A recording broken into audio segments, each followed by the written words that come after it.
હું હરિદ્વાર ગયો ને, અમારો પ્રોગ્રામ હતો, આ બધા હારે જ હતા ટીમ.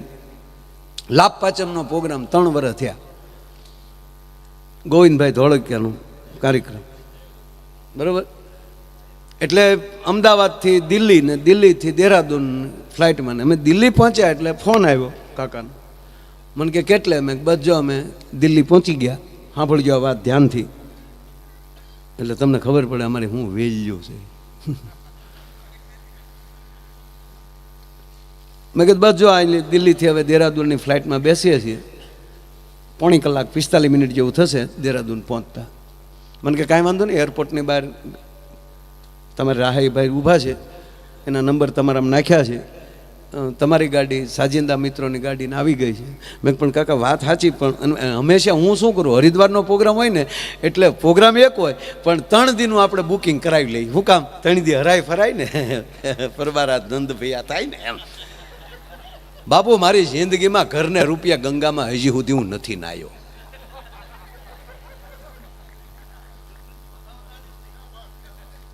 હમણાં આ વખતે હરિદ્વાર ગયો ને મેં ગંગામાં ડૂબકી મારી તો અંદરથી અવાજ આવ્યો મને કે આ વખતે ટિકિટ કોણે લીધી? હું એને પૂન નાખવાની ખબર પડે ને.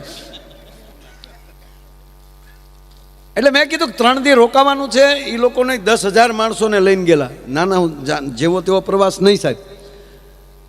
અને ત્યાં અમારો પ્રોગ્રામ, એટલે મેં કીધું ન્યાય પાછું વળા સેલ્ફી નહીં શરૂ થશે, 2 દી આનંદ કરવો. મને કે માય ભાઈ તમારો ઉતારો દૂર રાખ્યો છે 2 દિવસ, કારણ કે 2 દી પછી પ્રોગ્રામ હતો. મને કે 2 દી તમારે હારે ગાડીઓ જ રહેશે અને એક ગાઈડ્સ પણ હારે જ છે અહીંનો જાણીતો, તમારે જ્યાં હરવા ફરવા જવું હોય ત્યાં જાજો, આનંદ કરજો, રિસોર્ટમાં ઉતારો રાખ્યો છે.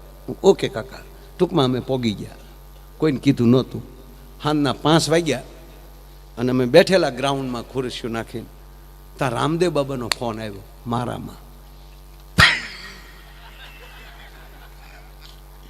એ મહાપુરુષે બાપુ યોગા પૃથ્વીના પટ ઉપર મૂકી દીધો. પતંજલિના યોગા ક્યાંય ખૂણામાં પીડ્યા હતા, પણ વિશ્વને યોગ દિન ઉજવવા માટે મજબૂર કરી દીધા.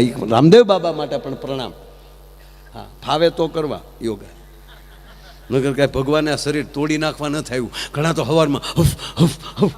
હમણાં એક ભાઈના બાપાના ખરેખરે ગયા, એટલે મેં કીધું બાપા કેમ કરતા ભાઈ ગુજરી ગયા, આપણે પૂછવું તો પડે ને. મને કે મારા ભાઈ યોગા કરતા કરતા. અરે મેં કીધું યોગાથી તો રોગ વયો જાય. મને કે આમાં દાદા વયા ગયા. અરે મેં કીધું હોય. મને કે હોય નહીં ક્યાં કરો, 3 દી પહેલાં અમે ખુદ બાળી આવ્યા ને હોય ના દીકરા થાવ છો. એટલે હું અમારા બાપાને અમે હતાડી દીધો ને ઢોંગ ચાલુ કર્યા છે કાંઈ.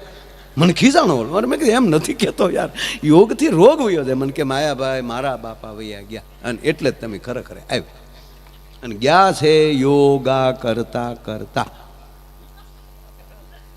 બહુ કહેવાય? મને કે બહુ નહીં કહેવાય, નહીં ગયા.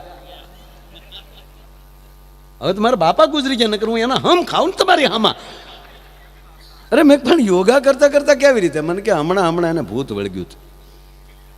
જાતિ જિંદગીએ કોકે કીધું કે યોગ કરો તો તબિયત સારી રહે. તે સવારના 5:30 રામદેવ બાબા ટીવીમાં આવે અને એની હામાં અમારા બાપા આવે, હામાં 2 જમાવે, આસન નાખે. બાબા આવું કરે તો અમારા બાપાએ મંડે અને બડખા નીકળે મોઢામાં. અમારી બાયું ખીજાય, પણ આ ઘા થૂકો ને એ યોગા કરે ને 2 બાયું પડખે પોતા મારવામાં રહે ભાઈ. અને પાછા બાપા પાકી ગયેલા તે ગુંદાના થળિયા જેવા નીકળ્યા, કફ મોટા મોટા, આખા ઘરને મને કે સકડીએ સડાવે. એમાં રામદેવ બાબાએ કીધું કે પદ્માસન લગાવો. હવે કે બાપાના ટાટિયા સેન્ટિંગના હરિયા જેવા, વાળ્યા વળે નહીં. તોય મારા બાપાએ કે કડાકો કરીને આમ પદ્માસન લગાવી દીધો, કડાકથી. અને એમાં રામદેવ બાબાએ કીધું ઊંડો શ્વાસ લો. એટલે મારા બાપાએ ઊંડો શ્વાસ લીધો. જેવો શ્વાસ લીધો ને આખું બંધ થઈ ગયું. અને મને કે હા મેં લાઈટ વહી ગઈ. લાઈટ આવી તા બાપો વહી ગયો. શ્વાસ મૂકો એમ કહે તો બાપો મૂકે ને.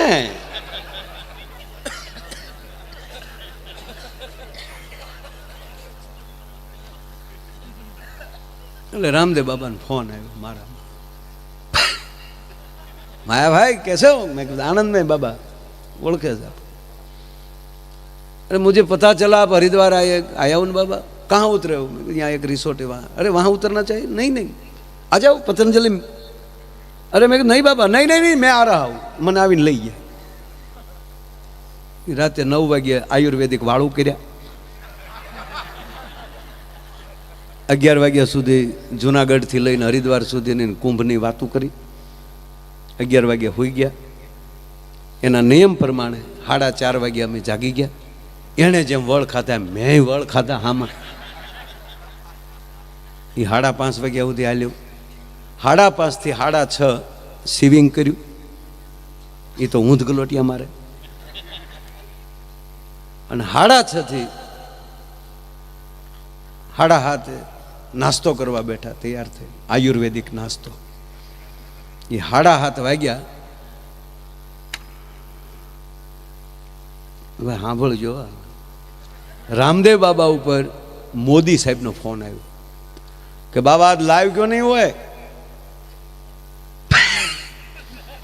अरे मोदी साहब, टीवी में तो आ रहा था कि नहीं, वो तो डे लाइव था कल का, आज का नहीं था। अरे आज हम लाइव नहीं हुए, मेहमान आए। कौन मेहमान आए? माया भाई। अरे अपना माया भाई? हाँ, क्या कर रहे? बस नाश्ता करने बैठे। नाश्ता करें माना हूँ आऊँ सीखे, હું હમણાં પહોંચું છું, હારે નાસ્તો કરીએ। અને મોદી સાહેબ દિલ્હીથી નીકળી ગયા। કલાક જેવું થયું, અમે બેઠા, ફોન આવી ગયો કે સાહેબ એરપોર્ટ ઉતરી ગયા છે અને 15 થી 20 મિનિટમાં સાહેબ પતંજલિ પહોંચે છે। સિક્યુરિટી આવી ગયેલી, પોલીસની ગાડીઓ આવી ગયેલી, બધું ખડકાઈ ગયેલું। બસ 15 થી 20 મિનિટમાં સાહેબ આવે છે। આ ફોન જ્યાં મૂક્યો બાપુ, મારે જગાઈ ગયું। હું જાગી ગયો। જાગી ગયા પછી મેં ઓશિકાને ટીકા માર્યા હો કે 10 મિનિટ હોવા દીધો તો તારો બાપ હારે નાસ્તો તો થઈ જાત સાહેબ। આયલી ઠેઠ હરિદ્વાર જાય અને ચોમાસું હોય અને ઉપરવા વરસાદ હોય અને બે કાંઠે હળુડુડુડુડુડુડુ કરતી ગંગા હાલી જતી, હળુફોપ કરતા મોજા ઉપડાડતી। ત્યારે ન જવાય કે ઠેઠ આવ્યા છે પાટડીથી, હાલો હરર ગંગે કર લઈ, દરિયા ભેગા થાય। એને આચરવા દેવું પડે। હમણાં હું હરિદ્વાર ગયો તો એક ભાઈ મને પૂછ્યું, મને કે માયાભાઈ ગંગામાં નાહી તો મોઢું કઈ બાજુ રખાય? મેં તારા બાપ જે બાજુ થેલા મૂક્યા એ બાજુ। અને હંમેશા મોજમાં જ રહીને તો 24 કલાક તમે મોજ માર્યો તો એક ભાઈ મને કે 24 કલાક હા આવી જાય, આવી જાય, આવી જાય, બધું આવી જાય। લઈ લે 100%। ઓ પલુભાઈ 24 કલાક બાપુ અમે આમ જો આખી રાત હાવ એકલા અમે બેઠા હોય વાતો કરતા કરતા બાપુ, એવા આપને આજે ઘણી વાર બેઠા છે, પણ એમાંનું કોઈ રાજકીય ક્ષેત્રનું કોઈ પાત્ર હોય ને આપણી વાતો ગમતી, કિરીટસિંહ રાણા બાપુ વર્ષો પહેલા મોરારી બાપુની કથા લીંબડીમાં, ત્યારે પોતે વન મંત્રી કે પશુપાલન મંત્રી હતા ત્યારે, મને ખાસ યાદ। ત્યારે તો લાલ લાઇટે આવતી ને ત્યારે, અત્યારે ખાવડા લોકોએ પાછું લાલ લાઇટો કાઢી નાખીને ખાલી સાયરન રાખ્યા છે, મૂળ વગીરના કરી નાખ્યા।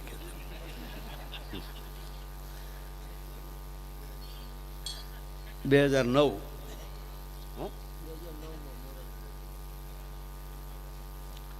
ત્યારે 9 દિવસ હું ત્યાં હતો। બાપુ રોજ રાતે કાર્યક્રમ 11-12 વાગ્યા સુધી જ કાર્યક્રમ ચાલતા, અને પછી 2 જણા હોટલના ગ્રાઉન્ડમાં, પછી તો 5 મિત્રોય બીજા બધા હોય, અને 4-5 વાગ્યા સુધી અંદરો અંદર પ્રશ્નોત્તરી થાય।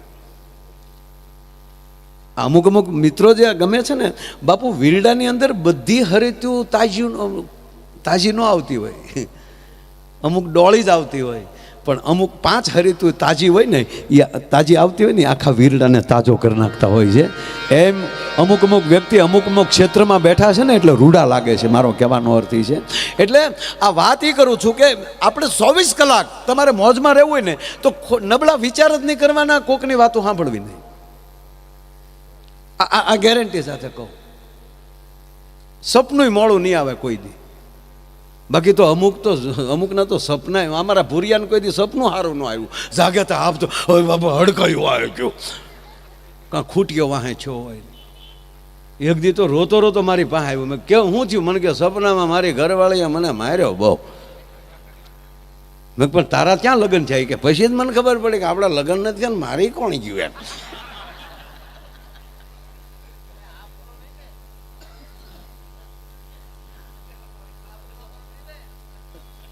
અને હકીકત કહું તમને, સપના મોડા આવે જ નહીં જો તમારા વિચાર સારા હોય. તખતદાનજીને લખવું પડ્યું સાહેબ.